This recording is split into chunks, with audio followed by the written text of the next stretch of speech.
Bismillahirrahmanirrahim. Assalamualaikum warahmatullahi wabarakatuh. Waalaikumsalam. Yang terhormat Bapak Kepala Sekolah SDN 3 Wonodadi Kulon, yang saya hormati Bapak Ibu Guru SDN 3 Wonodadi Kulon, sejenak marilah kita panjatkan rasa puji syukur kehadirat Allah Subhanahu wa Ta'ala yang telah melimpahkan rahmat taufik serta hidayahnya sehingga pada kesempatan pagi hari ini kita dapat berkumpul di sini dalam acara Diseminasi Budaya Positif CGP SDN 3 Wonodadi Kulon tahun 2023. Salawat serta salam senantiasa tercurahkan dari Nabi besar Muhammad Sallallahu Alaihi Wasallam yang telah memimpin kita dari zaman jahiliyah menuju zaman terang benderang sekarang ini. Bapak Ibu yang saya hormati, saya ucapkan selamat datang kepada ibu-ibu dan bapak-bapak atas kesediaan waktunya untuk bisa hadir di sini dalam acara Diseminasi Budaya Positif. Semoga di acara nanti kita dapat mengambil manfaatnya yang lebih baik. Selanjutnya izinkanlah saya untuk membacakan susunan acara pada pagi hari ini. Susunan acara Diseminasi Budaya Positif CGP SDN 3 Wonodadi Kulon Senin tanggal 23 bulan 10 tahun 2023 dengan acara sebagai berikut. Acara yang pertama yaitu pembukaan, acara yang kedua menyanyikan lagu Indonesia Raya, acara yang ketiga sambutan kepala sekolah, acara yang keempat penutup. Bapak Ibu sekalian, untuk membuka acara pada pagi hari ini, marilah kita membaca bacaan basmalah secara bersama-sama. Mari saya hantarkan.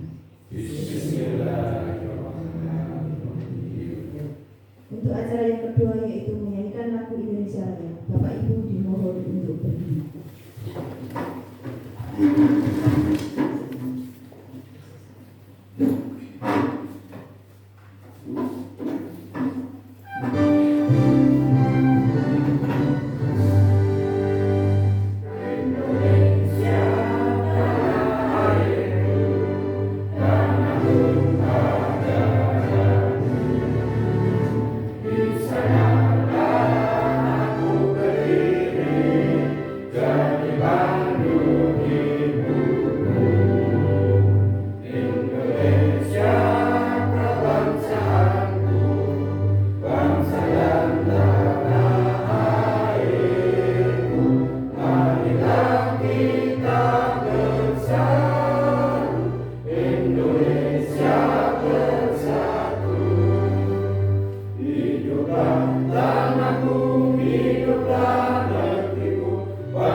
Assalamualaikum warahmatullahi wabarakatuh. Bapak Ibu Guru yang saya hormati, marilah pada pagi hari ini kita selalu mengucapkan syukur alhamdulillah kepada Allah Subhanahu wa Ta'ala yang telah melimpahkan rahmat, taufik serta hidayahnya sehingga pada pagi hari ini kita bersama-sama dalam pelaksanaan rangkaian kegiatan dari pendidikan guru penggerak angkatan 9 kelas 9 di SD 3 Wonodadi Kulon dengan penyampaian destinasi budaya positif dengan keadaan sehat walafiat. Mudah-mudahan kesehatan dan keselamatan selalu menyertai kita di hari-hari yang akan datang. Amin. Amin. Sholawat serta salam selalu kita serahkan pada junjungan kita Nabi besar Muhammad Shallallahu Alaihi Wasallam yang telah memberikan suri tauladan pada kita. Semoga kita nanti termasuk umatnya dan akan mendapatkan syafaat di yaumul qiyamah. Amin.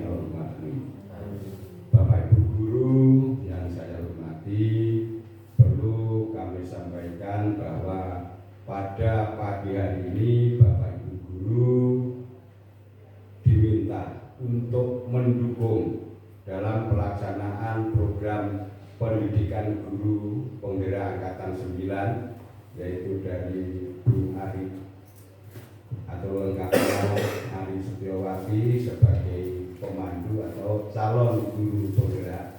Untuk itu bagaimana nanti kita akan lebih tahu setelah nanti dipaparkan oleh Bu Ari Setiawati tentang destinasi budaya positif, baik di sekolah maupun dilaksanakan dalam kehidupan sehari-hari. Untuk itu segera kita ikuti saja karena waktu sudah agak siang. Nanti kami sepenuhnya kepada Bu Ari Setiawati untuk menyampaikan sehingga program-program tersebut dapat terlaksana dengan dukungan Bapak Ibu guru semuanya berjalan lancar, sukses sesuai dengan harapan kita bersama dan harapan pemerintah. Saya kira itulah yang saya sampaikan, banyak kekurangan mohon maaf. Akhirnya selamat bekerja, semoga sukses. Akhirnya wassalamualaikum warahmatullahi wabarakatuh.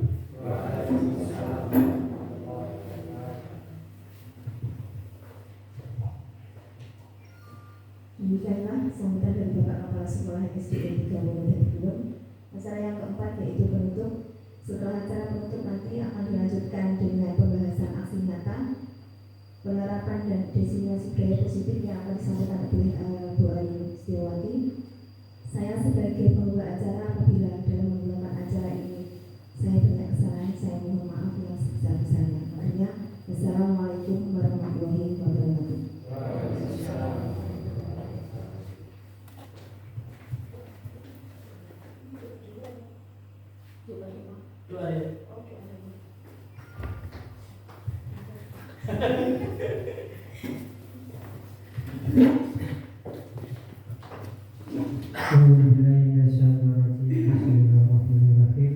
Allahumma sholli ala sayyidina Muhammadin wa ala ali sayyidina Muhammad wal alihi wa sahbihi wa sallam bi sahabina rasulillahi ajma'in.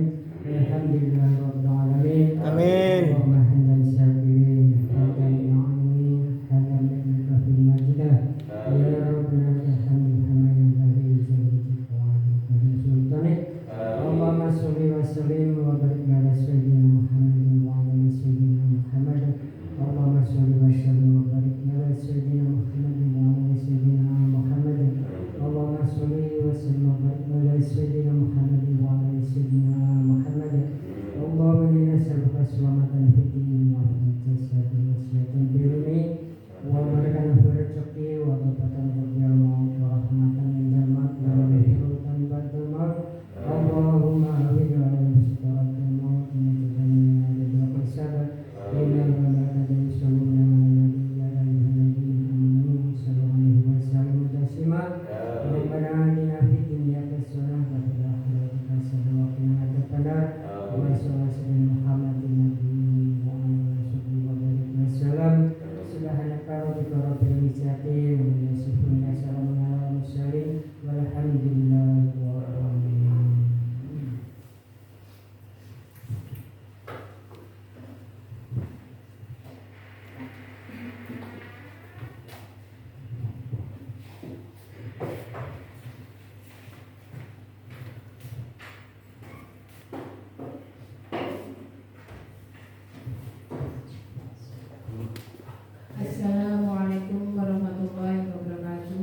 2023. Sholawat serta salam tak lupa saya aturkan pada junjungan kita Nabi Agung Muhammad SAW yang kelak kita nantikan syafaatnya di yaumul qiyamah. Bapak Ibu, santai kemauan ya. Sebenarnya ini adalah tugas saya di calon guru penggerak. Saya diminta untuk mendiseminasikan budaya positif. Tetapi harapan saya ke depannya, Bapak dan Ibu setelah mendapatkan ilmu dari saya akan menambah wawasan yang akan kita terapkan dan kita wujudkan di sekolah kita ke depannya. Semangat nih Bapak Ibu. Semangat. Sebelum kita mulai, minta tolong Bu untuk slide yang kedua.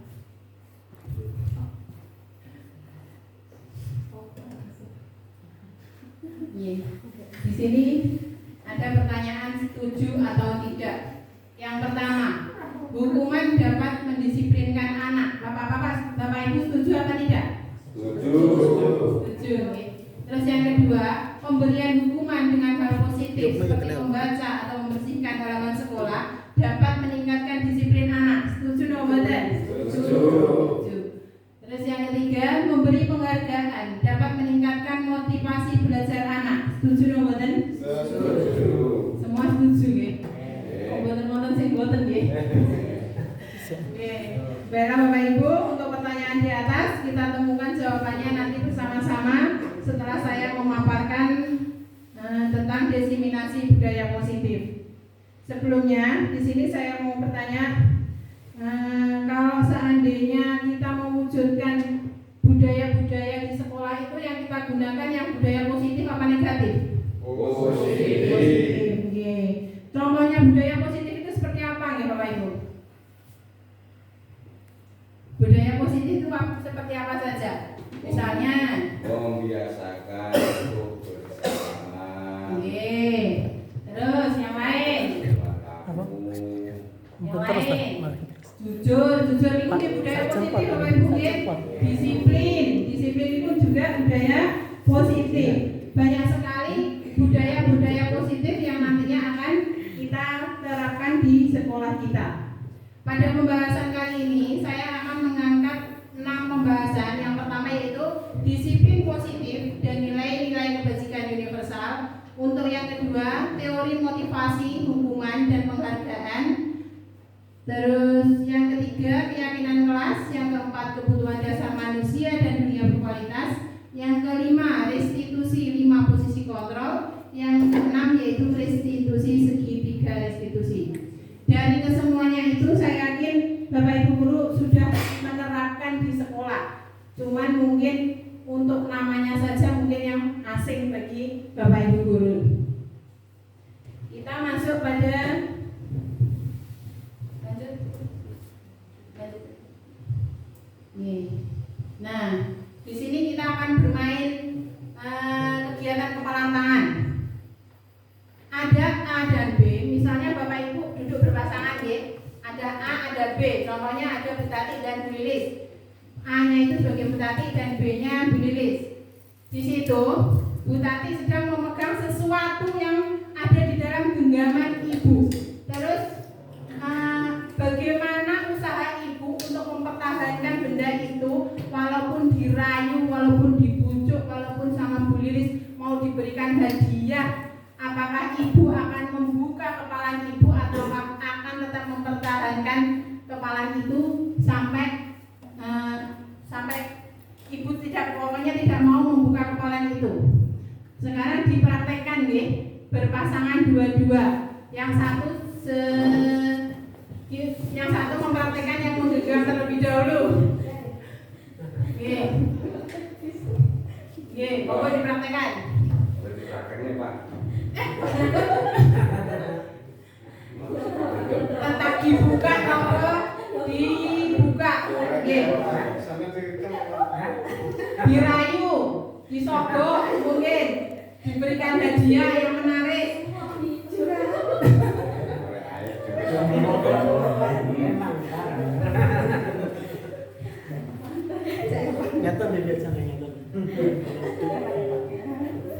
Nggih. Malah pada Sudah Ibu, Bapak? Nggih, dari kegiatan tadi kita ada sebagian mungkin yang membuka genggaman tangannya. Mungkin ada juga yang tetap mempertahankan. Kalau Bu Tani sendiri kalau diminta untuk membuka bagaimana? Tidak mau. Alasannya? Ya itu hak saya, Bu. Itu haknya. Oke. Kalau misalnya Bu Ani mau dibuka apa mau ditutup terus, Bu? Kondisional. Tak buka, Bu. Buka. Oke. Itu tuh tergantung pada dengan diri kita sendiri. Apa yang ada di dalam genggaman kita itu berharga buat kita atau tidak. Misalnya kalau seorang ibu yang ada dalam genggaman kita ibaratkan seorang anak, pasti akan mempertahankan sekuat tenaga untuk digenggam, ya. Kalau misalnya itu hanya sebatas uang 500 atau uang 1000, mungkin itu akan dibuka. Tapi kalau itu benar-benar benda yang sangat berharga, kita pasti akan mati-matian untuk mempertahankan. Dari situ kita belajar kalau sebenarnya kita itu tidak bisa mengontrol anak, okay, Bapak Ibu. Anak itu hanya bisa dikontrol oleh dirinya sendiri. Jadi kita itu hanya bisa memfasilitasi. Lanjut, Bu. Sudah. Terus. Korek dulu, nabrak. Terus. Nih, di sini ada makna disiplin. Sebenarnya kalau Bapak Ibu mendengar kata disiplin pasti yang terbayang apa? Peraturan, hukuman, ya. Padahal sebenarnya disiplin di sini artinya yaitu belajar, Bapak Ibu. Jauh, ya, belajar. Makna dari disiplin sendiri adalah belajar. Asal kata ini berkonotasi dengan disiplin diri dari murid. Terus disiplin di sini membuat orang menggali potensi menuju sebuah tujuan apa yang akan dihargai. Namun dalam budaya kita, makna disiplin berubah menjadi sesuatu yang dilakukan seseorang pada orang lain untuk mendapatkan kepatuhan. Kecenderungan umumnya adalah menghubungkan kata disiplin dengan ketidaknyamanan, bukan dengan apa yang kita hargai atau pencapaian suatu tujuan mulia. Pasti anak-anak kalau sudah mendengar kata disiplin, pasti yang dibayangkan pasti akan dihukum. Gitu. Padahal sebenarnya disiplin itu bukan arti dari hukuman.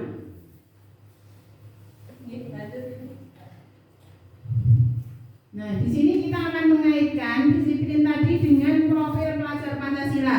Saya yakin Bapak Ibu guru sudah hafal dengan profil pelajar Pancasila, nggih? Ada berapa, Bapak Ibu?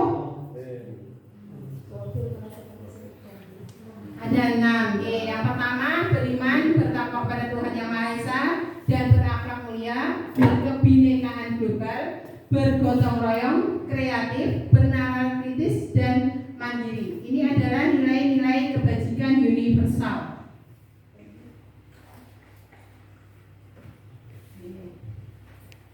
Standar pendidikan nasional. Dalam rangka menciptakan lingkungan yang positif, setiap warga sekolah dan pemangku kepentingan perlu saling mendukung, menghayati dan menerapkan nilai-nilai kebajikan yang telah disepakati bersama. Di sini kita bekerja sama dengan komite, dengan masyarakat untuk mewujudkan nilai-nilai kebajikan tersebut. Tujuan mulia dari penerapan disiplin positif adalah agar terbentuk murid-murid yang berkarakter, disiplin, santun, jujur, peduli, bertanggung jawab,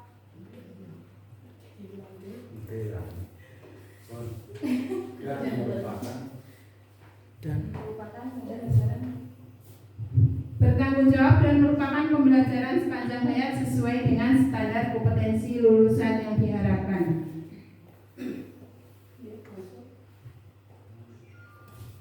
Kita masuk ke pembelajaran kedua, teori motivasi, hukuman, penghargaan, dan restitusi.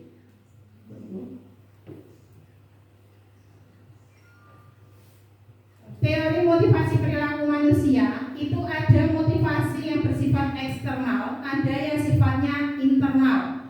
Di sini yang bersifat eksternal, contohnya untuk menghindari ketidaknyamanan atau hukuman. Apa yang akan terjadi apabila saya tidak melakukannya.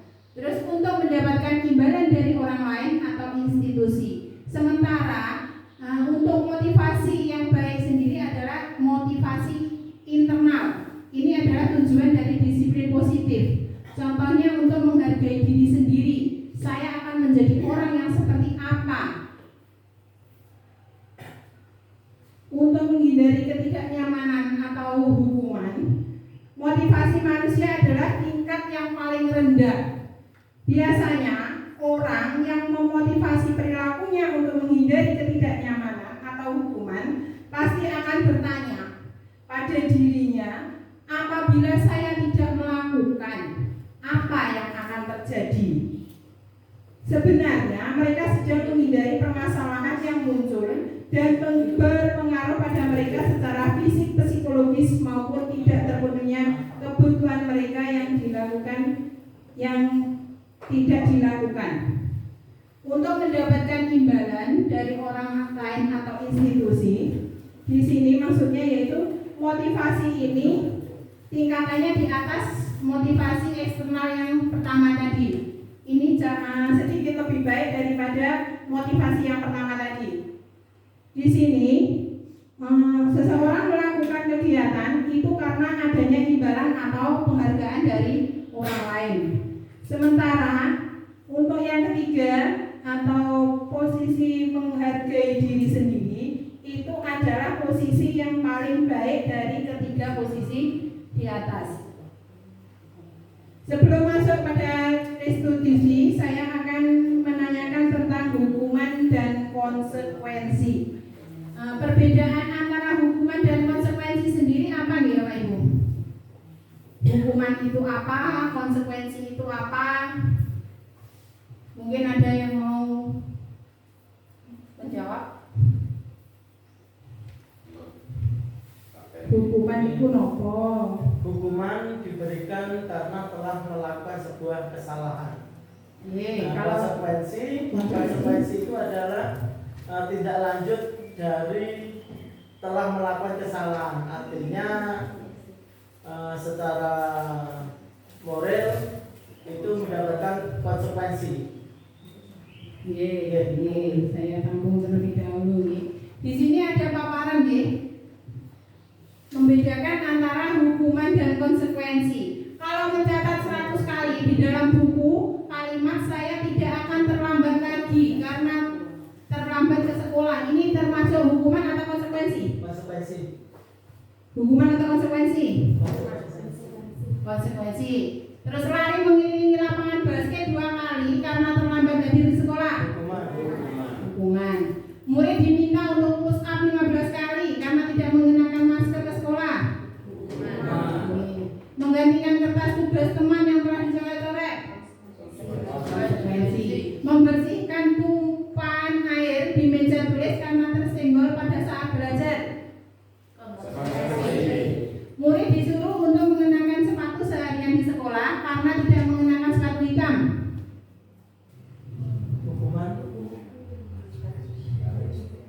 Hukuman apa konsekuensi? Konsekuensi. Lari mengelilingi lapangan basket 2 kali karena terlambat 10 menit untuk pelajaran PJOK. Hukuman. Berarti hukuman. Konsekuensi, Bu. Karena itu dalam pelajaran PJOK. Oh iya, PJOK. Untuk yang mencatat tadi adalah hukuman. Lari mengelilingi tadi juga hukuman. Push up juga hukuman. Menggantikan kertas tadi konsekuensi. Membersihkan tumpahan air konsekuensi. Untuk mengenakan sepatu adalah hukuman. Yang mengelilingi lapangan basket itu karena berkaitan dengan pembelajaran PJOK itu namanya konsekuensi. Di sini saya mau menjelaskan sedikit kalau hukuman itu sifatnya terencana, hanya bersifat satu arah, sudah direncanakan terlebih dahulu. Tidak direncanakan, mohon maaf. Untuk hukuman itu sifatnya satu arah dan tidak direncanakan. Misalnya ada anak kita yang di sekolah terus memecahkan vas bunga di dalam kelas. Pasti seketika itu guru memberikan hukuman. Nggih toh?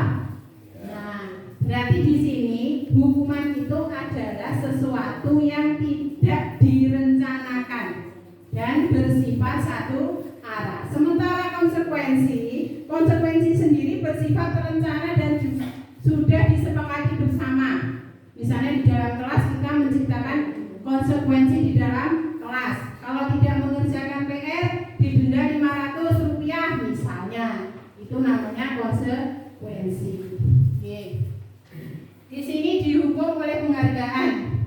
Dibaca sendiri nama perlu bacakan nggih. Mas motor. Ibu Anas adalah guru kelas 2 mendapatkan masalah. Murid-muridnya tidak bisa tertib berdiri antri di depan pintu kelas dan selalu berlebut masuk ke dalam kelas setelah istirahat selesai. Ini tentunya sangat mengganggu proses pembelajaran di mana kelas tidak dapat mulai tepat waktu karena Ibu Anas sibuk menenangkan muridnya untuk waktu yang cukup lama. Akhirnya, Bu Anas berpikir cepat dan mengandalkan stiker bintang. Setiap murid-muridnya masuk kelas usai istirahat, Bu Anas akan mengiming-imingi muridnya dengan stiker bintang. Siapa yang dapat berdiri lurus dan berbaris rapi antri di depan pintu, dapat bintang dari ibu. Sebagian murid-muridnya menyambut tantangan itu dan langsung berdiri rapi di depan pintu agar mendapat stiker bintang.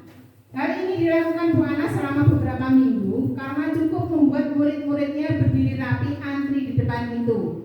Sampai pada suatu hari, Bu Anas sakit dan harus digantikan oleh Pak Heru. Pak Heru tidak mengetahui tentang stiker bintang dan benar saja pada saat masuk kelas, usai jam istirahat, murid-murid kelas 2 kembali berebut masuk kelas. Apa yang akan terjadi? Anak-anak kembali lagi ke awal tadi, ya, tidak menjadi rapi.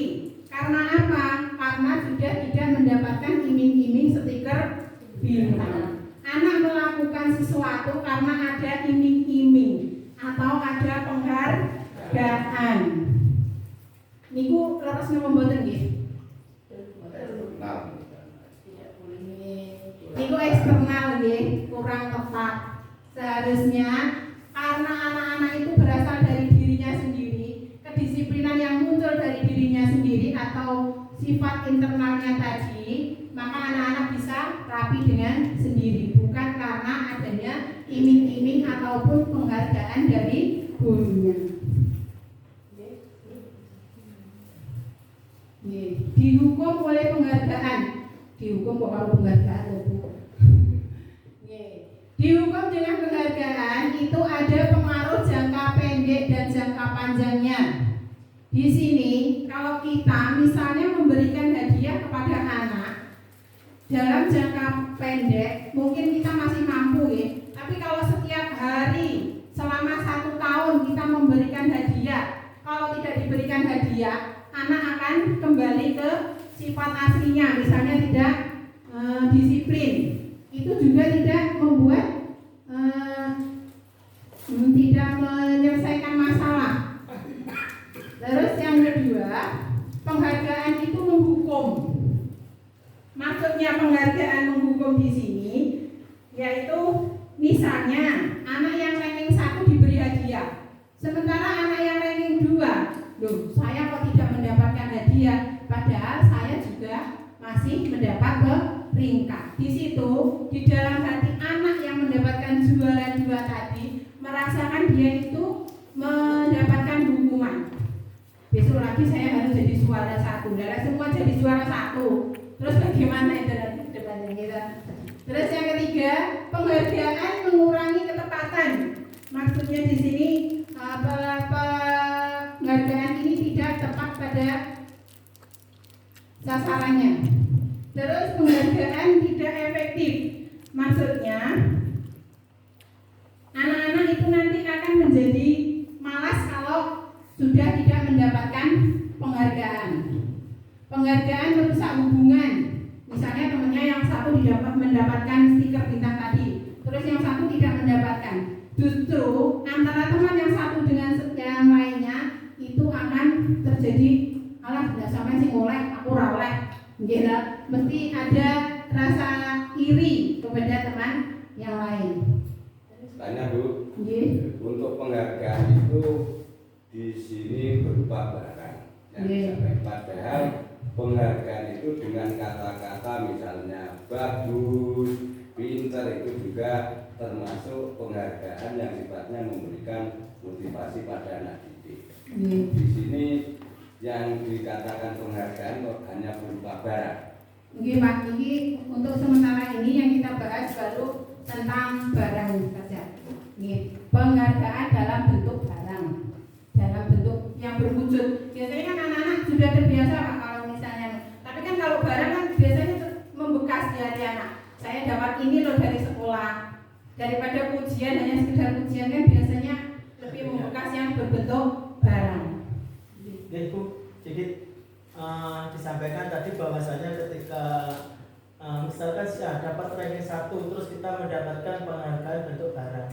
Apakah ketika ranking 2 itu tidak dapat, apakah tidak ada tergerak termotivasi bagaimana untuk mendapatkan ranking 1 supaya mendapatkan bentuk penghargaan barang seperti ranking 1 ini untuk anak yang ranking 2. Nah, itu pripun gambaran pun. Itu sebenarnya bisa Pak. Kalau anak itu bisa termotivasi itu tadi. Tapi kan biasanya yang juara 1 itu anak-anak yang juara 1 biasanya dari segi kita itu tidak terkalahkan. Biasanya piye toh akhirnya kan dia itu mempunyai rasa minder, dia merasa kurang percaya diri. Mungkin tujuan dari penghargaan tadi untuk menumbuh kembangkan motivasi bagi semua anak. Jadi dengan adanya ranking 1 mendapatkan hadiah atau penghargaan, tentunya yang lain juga semangat berlomba-lomba dalam mencapai prestasi ke jenjang ranking 1. Sehingga dalam pembelajaran nanti dalam satu kelas semua berkompetisi untuk mendapatkan ranking 1. Biarpun ranking 1 itu nanti hanya 1. Jadi misalnya yang terendah nilainya hanya 6, mungkin untuk kedepannya akan menjadi 8, mendekati dari ranking sini, sehingga motivasi tersebut tumbuh kembang pada anak-anak karena ada eksternal tadi, penghargaan yang berupa barang. Sehingga motivasinya itu tumbuh bukan karena dari internalnya tapi eksternalnya, sehingga semacam itu nanti otomatis kalau sudah terbiasa di dalam anak sendiri akan menjadi tumbuh secara internal, sehingga aku sinau jatah kepingin. Mungkin itu hanya pancingan saja untuk menunjukkan motivasi bagi anak-anak untuk menuju yang lebih baik. Terima kasih Pak Karni masukannya.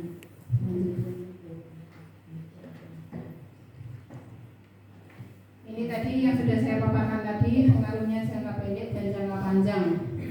Penghargaan akan efektif jika kita menginginkan seseorang melakukan sesuatu yang kita inginkan, itu dalam jangka waktu pendek. Jika menggunakan penghargaan lagi dan lagi, maka orang tersebut akan bergantung pada penghargaan yang diberikan serta kehilangan motivasi dari dalam. Jadi anak-anak itu melakukan sesuatu hanya karena ingin mendapatkan penghargaan saja, bukan karena berasal dari motivasinya diri sendiri.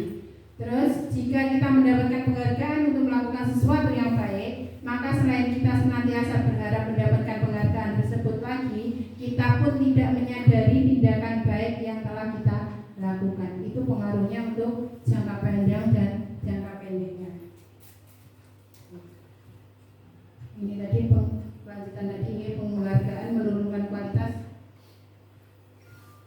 Kita masuk pada restitusi. Restitusi sendiri yaitu proses menciptakan kondisi bagi murid untuk memperbaiki kesalahan mereka sehingga mereka bisa kembali pada kelompok mereka dengan karakter yang lebih kuat. Restitusi juga merupakan proses kolaboratif yang mengajarkan murid untuk mencari solusi untuk masalah mereka dan membantu murid berpikir tertantang seperti apa yang mereka inginkan.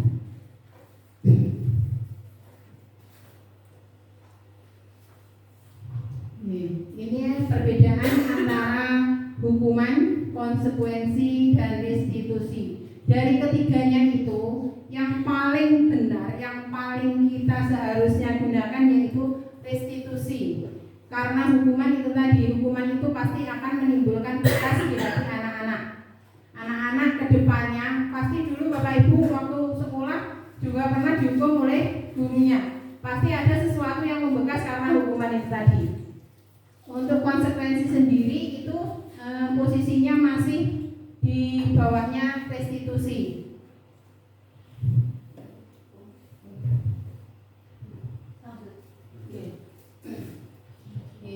Ciri-ciri restitusi sendiri ada 9. Yang pertama yaitu untuk menebus kesalahan, semua harus belajar dari kesalahan.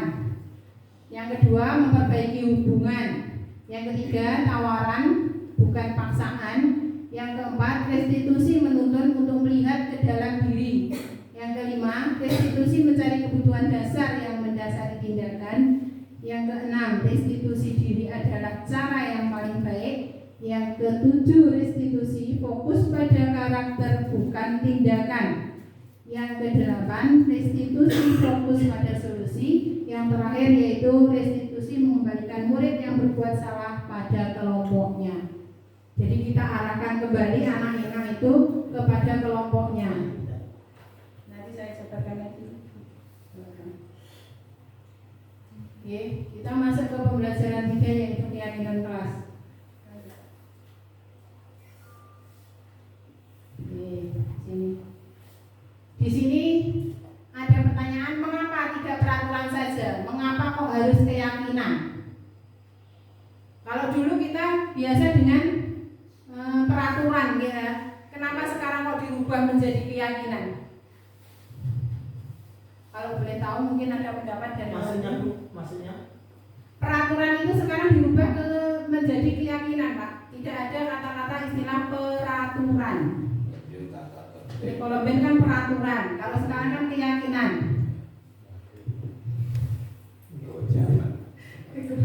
Mungkin sedikit. Artinya kalau peraturan ketika sudah terundangkan, tahu tidak tahu berlaku secara otomatis. Tapi kalau keyakinan artinya dari pelaku itu yakin bisa melaksanakan. Sebenarnya peraturan sendiri itu adalah sifatnya buatan guru. Peraturan itu benar dibuat bersama-sama, tapi hanya guru yang menyampaikan. Anak tidak menuangkan idenya di dalam peraturan tersebut. Sementara keyakinan di sini adalah sifatnya universal. Jadi antara guru dan murid itu membuat kesepakatan bersama.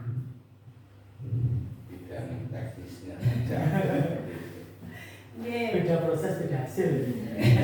Keyakinan di sini akan memotivasi diri anak dari dalam dirinya.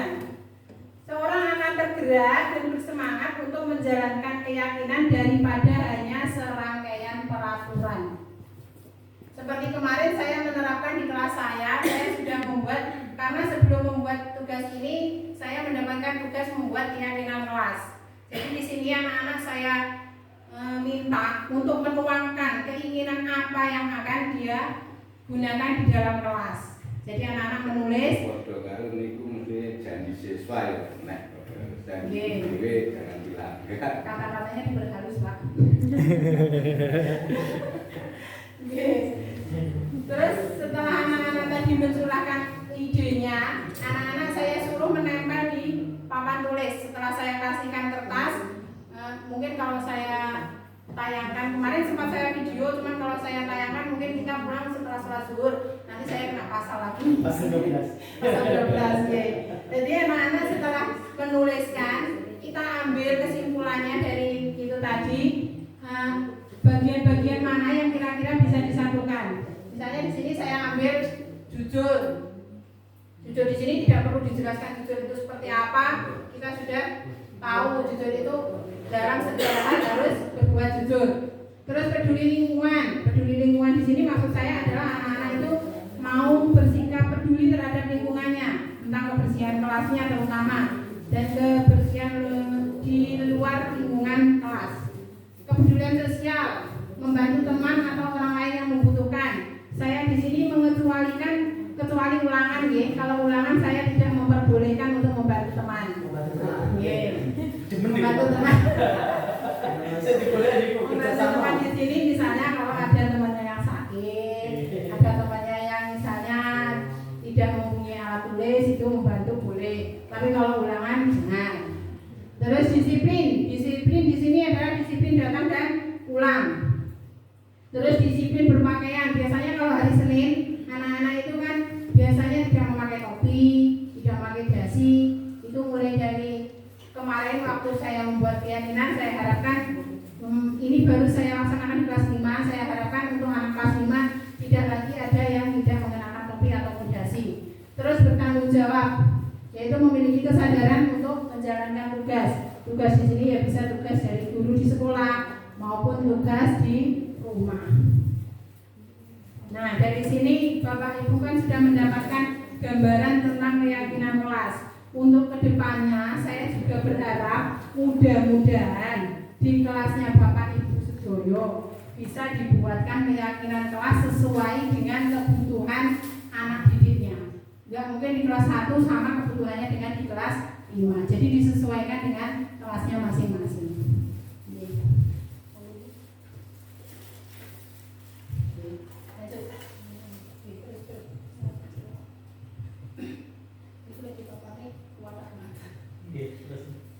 Ada rencana pun 40 menit.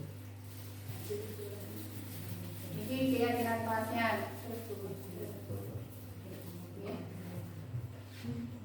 Masuk ke pembelajaran 2.4, yaitu kebutuhan dasar manusia dan dunia berkualitas. Kebutuhan dasar manusia itu ada 5 bagian. Yang pertama, Survival. kebutuhan bertahan hidup. Ini kebutuhan bertahan hidup. Terus yang kedua, cinta dan kasih sayang, penguasaan, kebebasan dan kesenangan.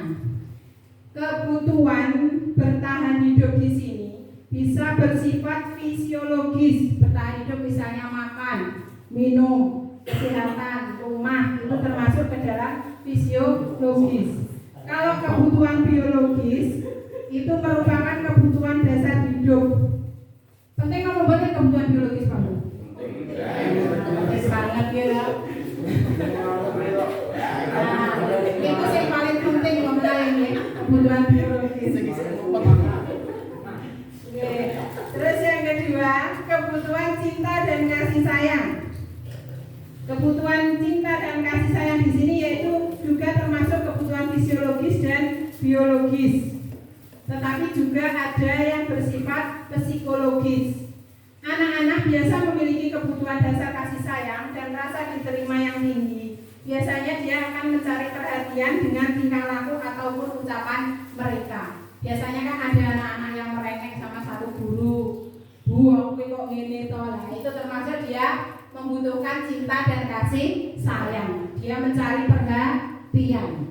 Terus penguasaan, kebutuhan akan penguasaan. Biasanya anak-anak memiliki kebutuhan dasar akan penguasaan yang tinggi. Dia ingin selalu menjadi pemimpin. Saya punya menyiapkan. Nah, itu termasuk ke bagian penguasaan. Terus selanjutnya yaitu kebebasan. Anak-anak dalam contoh di sini suka mencoba-coba sesuatu hal yang baru.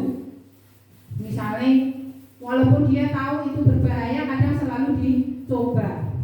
Mencot-mencotan biasanya nggih, wonten pager itu adalah menunjukkan dia itu ingin bebas, ingin mengekspresikan dia bisa, padahal itu sebenarnya juga berbahaya. Terus kebutuhan akan kesenangan. Kesenangan di sini yaitu bermain, tertawa. Untuk anak-anak itu mungkin hanya sekitar 10 atau 15 menit bisa duduk diam. Setelah itu pasti rame lagi. Itu karena dia mencari kebutuhan akan kesenangan itu tadi.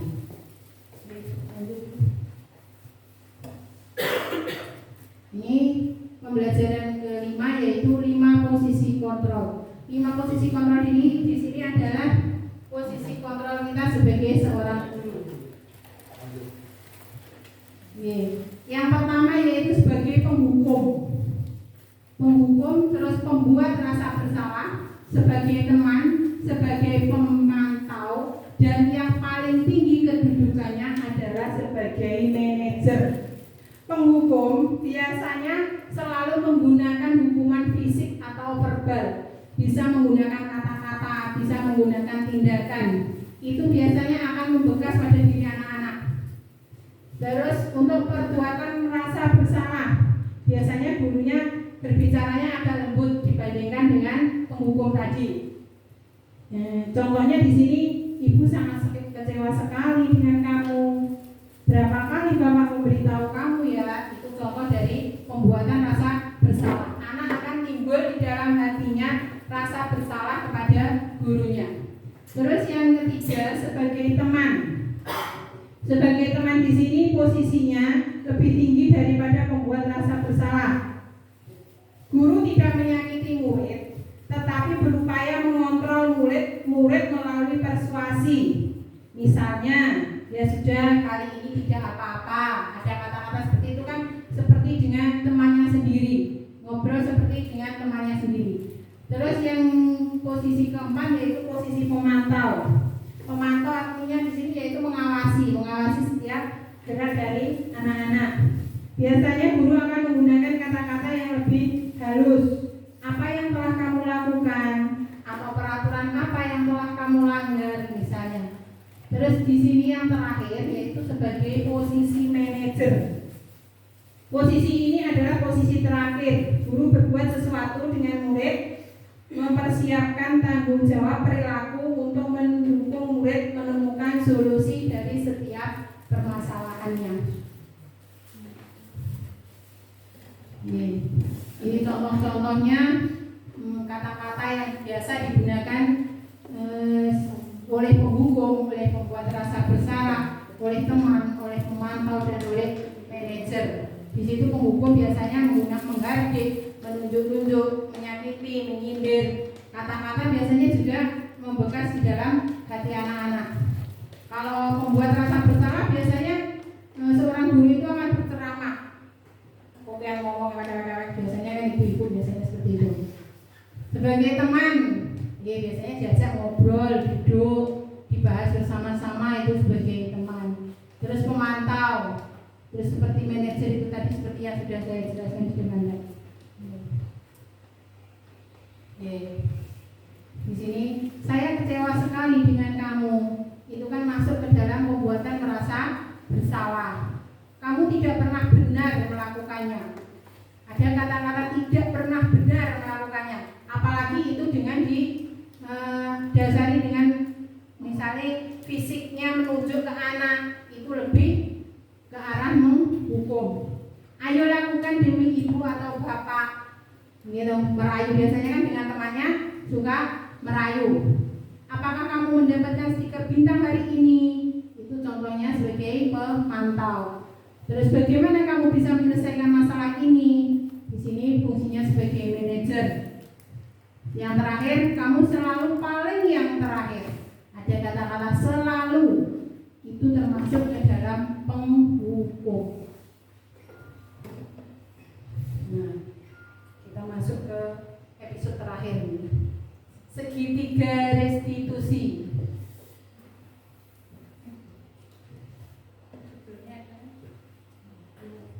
Segitiga restitusi sendiri dibagi menjadi menstabilkan identitas, terus validasi data, validasi tindakan yang salah, terus menanyakan keyakinan. Di sini anak itu disurvei, digali apakah yang menyebabkan seseorang itu melakukan suatu kesalahan. Kemarin juga saya membuat tugas ini, tapi tidak saya tampilkan di sini seperti apa bentuk restitusi segitiga restitusi itu sendiri.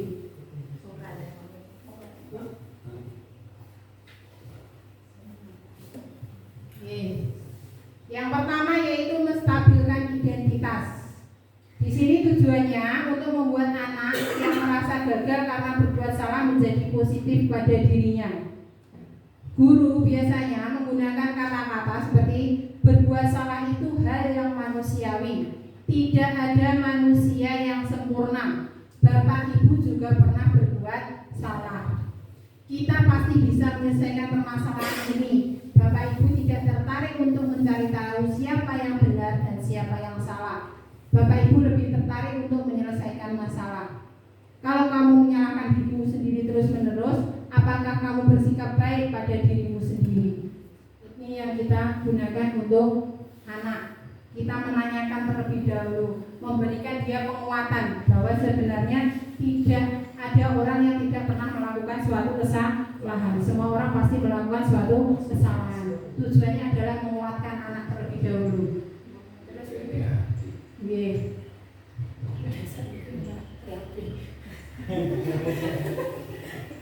Terus yang kedua yaitu validasi kebutuhan. Validasi kebutuhan yaitu membantu murid mengenali basic atau kebutuhan dasar yang ingin dipenuhi ketika melakukan kesalahan. Pada dasarnya setiap tindakan manusia itu tujuannya adalah memenuhi kebutuhan dasar, yaitu penguasaan, kebebasan, kasih sayang, rasa diterima, kesenangan, dan bertahan hidup. Di sini kita biasa menggunakan membantu murid mengenali basic atau kebutuhan dasar yang ingin dipenuhi ketika melakukan kesalahan itu. Pada dasarnya setiap tindakan manusia tujuannya adalah memenuhi kebutuhan dasar. Apa itu penguasaan, kebebasan, kasih sayang, rasa diterima, kesenangan ataupun bertahan hidup itu tadi. Yang terakhir yaitu menanyakan keyakinan. Menanyakan keyakinan di sini guru biasa menggunakan kata-kata apa nilai yang kita percaya di kelas atau sekolah kita. Nilai-nilai universal apa yang telah kita sepakati. Kita kembali lagi ke keyakinan kelas tadi. Terus kelas yang ideal itu seperti apa sih? Kamu ingin jadi anak seperti apa? Apa yang kamu rasakan ketika kamu melakukan itu? Kamu menjadi orang yang seperti apa? Itu tujuan dari menanyakan keyakinan. Membesarkan hati anak terlebih dahulu, dicari solusinya, nanti dikembalikan ke anak kembali. Anak disuruh mengontrol dirinya untuk bisa menyelesaikan masalahnya sendiri, bukan kita yang menjadi sebagai seorang penghukum.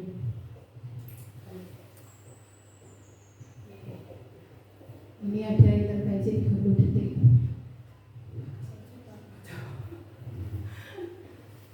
Di sini intervensi ini untuk membantu murid kembali ke tujuan semula. Misalnya, apakah kamu ingin berbuat lebih baik? Apakah saat ini kamu sedang menjadi orang yang sedang kamu inginkan?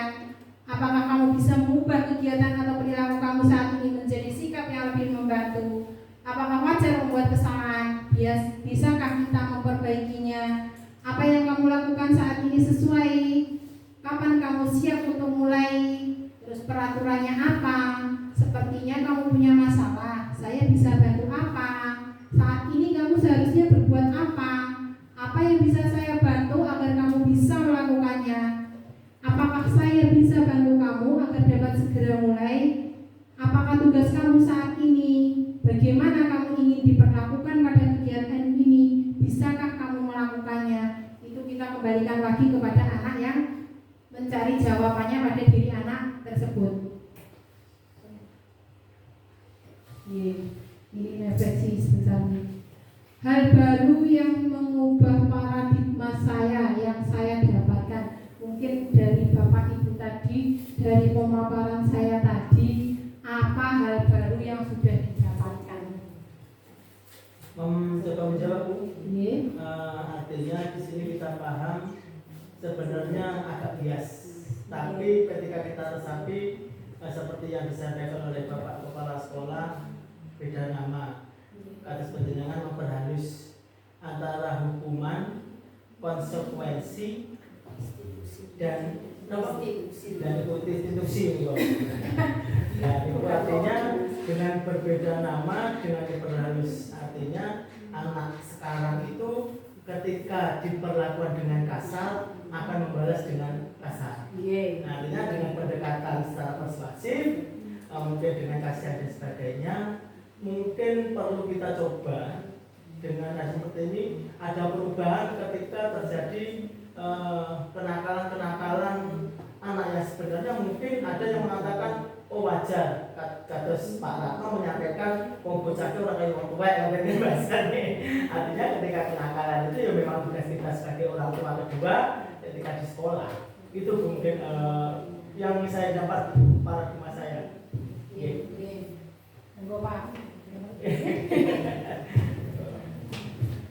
Terima kasih. Setelah kami mendengarkan paparan yang disampaikan oleh Bu Adi Setiawati, ternyata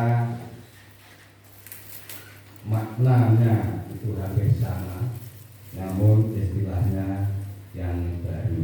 Misalnya destinasi budaya positif itu sebenarnya sudah dilaksanakan, yaitu dengan pembiasaan. Namun ini lebih modern lagi, mungkin dari anak-anak nanti akan dengan kata-kata yang agak asing akan timbul motivasi yang bedanya, yaitu tentang misalnya keyakinan tadi. Kalau dulu tata tertib memang dibuat peraturan berdasarkan lembaga masing-masing atau guru masing-masing, namun di sini ternyata semuanya fokus kepada anak, supaya anak nanti mendapatkan pengalaman dengan perbuatannya sendiri. Misalnya saja, yaitu tentang keyakinan tadi, itu dibuat oleh anak bersama Bapak Ibu guru yang di kelas tersebut. Ini tentang keyakinan di kelas tadi, sehingga bisa dikatakan apa yang disepakati oleh anak itu, itulah hasil dari pemikiran anak yang mestinya nanti akan dilaksanakan. Mungkin dengan adanya peraturan dari diri sendiri anak-anak yang disepakati, mungkin dia sulit untuk melanggar, sebab itu sudah keinginan dan merupakan bisa dikatakan janji, bisa dikatakan pakar integritas dari anak tersebut, sehingga pelaksanaan nanti anak akan lebih paham apa yang akan dilakukan. Sehingga dengan adanya kegiatan-kegiatan yang berpacu pada anak itu nanti akan mendapatkan pengalaman tersendiri. Misalnya dari pertanyaan-pertanyaan yang muncul tadi itu menanyakan pada diri pribadi anak didik, apakah misalnya yang saya lakukan sudah melanggar keyakinan dan sebagainya, sehingga dengan adanya seperti itu nanti timbullah anak itu nanti akan dengan kesadarannya sendiri tidak mengulangi pelanggaran yang diyakini tadi. Mungkin seperti itu dari tujuannya, sehingga berfokus semua pada anak, sehingga dari Bapak Ibu guru tinggal membimbing. Ini adalah pembiasaan dan tidak termasuk dalam pembelajaran di kelas. Betul ya Bu? Apa ini Pak? Maksudnya ingkang destinasi budaya tadi kan hanya mungkin kita laksanakan yang tahun-tahun lalu pembiasaan, bukan masa pelajaran. Tingkah laku. Sehingga mungkin tadi sudah disampaikan dari anak kelas 1 berbeda dengan anak kelas 6. Sebab dari perkembangan psikologis dari anak didik memang dari tingkatan usia juga berbeda, sehingga cara kita meladeni anak tersebut juga berdasarkan perkembangan anak didik tersebut. Misalnya saja pelajaran yang lebih mudah, kelas 1 diwenehi matematika maupun ibu poro KP dan sebagainya mungkin belum sampai. Jadi seandainya itu anak lagi bayi itu bubur ora diwenehi sego kasar ya ora perlu seperti itu. Jadi dalam penyajian nanti menuntut dari perkembangan anak didiknya dan juga sesuai dengan keyakinan anak tadi yang dibuat berdasarkan kesepakatan warga kelas dengan sebagai pembimbing, pengawas, itu adalah guru kelasnya. Mungkin seperti itu. Ini hanya berdasarkan kelas masing-masing. Karena di sini ini himbauan dari Bapak Ibu guru yang lain. Di sini baru Bu Ari Setiawati kelas 5 sebagai guru penggerak. Maka dengan apa yang dipaparkan oleh Bu Ari tadi, ini sebagai bahan kepada Bapak Ibu guru yang lain untuk ikut melaksanakan apa yang menjadi program tersebut, sehingga dalam satu lembaga nanti utuh keyakinan tadi menjadi keyakinan kelas dan menjadi keyakinan lembaga sekolah, sehingga apa yang dikandung tujuan dari pemerintah mungkin seperti itu. Saya kira seperti itu bagi kami untuk mengadopsi apa yang disampaikan. Ada kurang lebihnya mohon maaf karena kami juga kurang paham. Hanya kalau saya seperti itu dari pengalaman kami. Sekian, terima kasih. Mungkin dari Bu Ari lebih mampu untuk menjelaskan lagi sehingga kami dan rekan-rekan akan lebih pasti.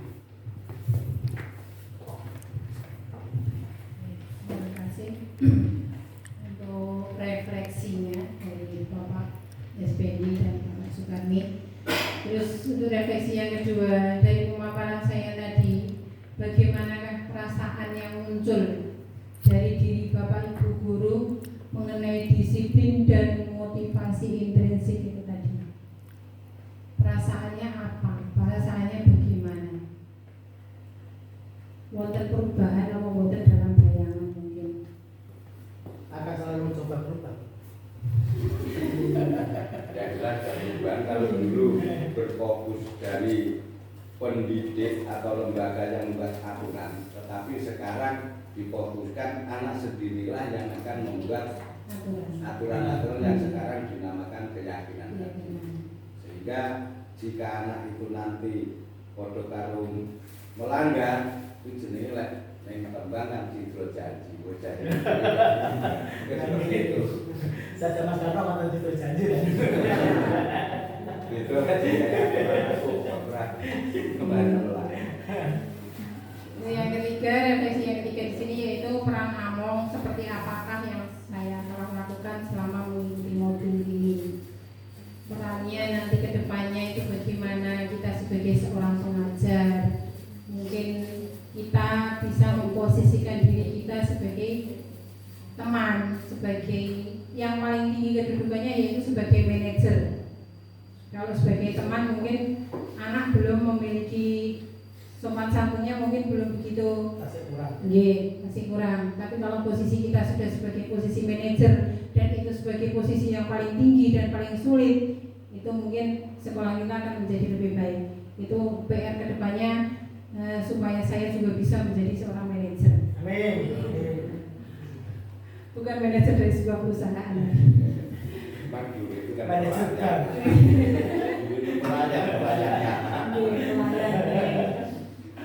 Terus untuk refleksi yang keempat, saya akan menjadi Among yang seperti apa setelah mengikuti modul ini. Kita bersama-sama akan menciptakan suasana sekolah seperti yang kita harapkan. Sekolah yang kembali lagi kepada anak, sekolah yang kita ciptakan dengan kesenangan anak, tapi tidak terlepas dari keyakinan itu tadi.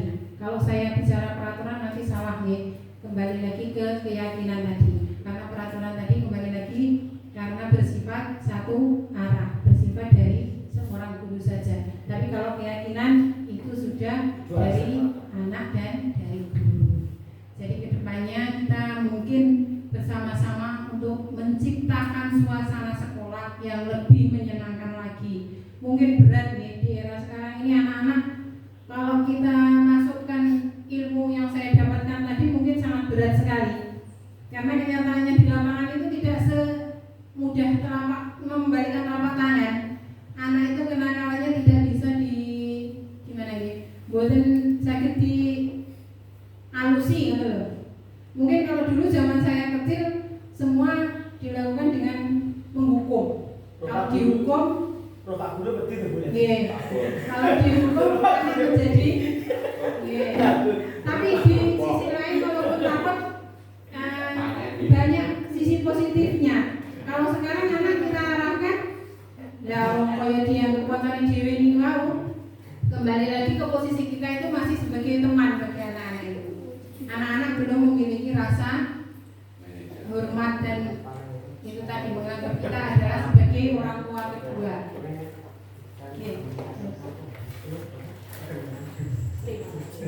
Bon, ini terakhir nih. Terima kasih di sini ada semboyannya Guru Bergerak Indonesia Maju. Semboyannya yang pertama CGW itu adalah tergerak, bergerak dan menggerakkan. Alhamdulillah ini sudah ada rekan saya yang tergerak. Mudah-mudahan juga nantinya akan tergerak. Amin. Akhirnya saya sukses menggerakkan. Menggerakkan. Oke. Biasanya bapak-bapak tergerakan itu kan cepat tergerak. Iya. Oke, alhamdulillah. Selamat landing ya Kak. Deadline-nya tanggal 27. Siap. Untuk teman-teman yang lain monggo kami tergerak biar Indonesia maju. Bu Lilis susul. Oh, Bu Lilis makasih Kak Rano. Berarti kali Bu Tati oke. Oke. Wani, Bu Tati, Pak Edi ini sampun tinggal menunggu doke mawon. Bu hari ke pasang bujutan dengan ada sama jadi kita ini bergerak ya. Dimotivasi semacam itu. Oke. Ingatan Himawan, untuk pemaparan saya hari ini terima kasih untuk waktunya Bapak dan Ibu semuanya menghadiri acara saya untuk diseminasi budaya positif di sekolah tadi. Semoga dengan kedatangan Bapak Ibu guru di lembaga kita dan mengikuti diseminasi yang sudah saya paparkan bisa merubah suasana sekolah kita menjadi harapan dari Ki Hajar Dewantara. Karena tujuan dari guru penggerak adalah menghidupkan kembali filosofi Ki Hajar Dewantara. Dan tentunya Anda. Terima kasih untuk waktunya.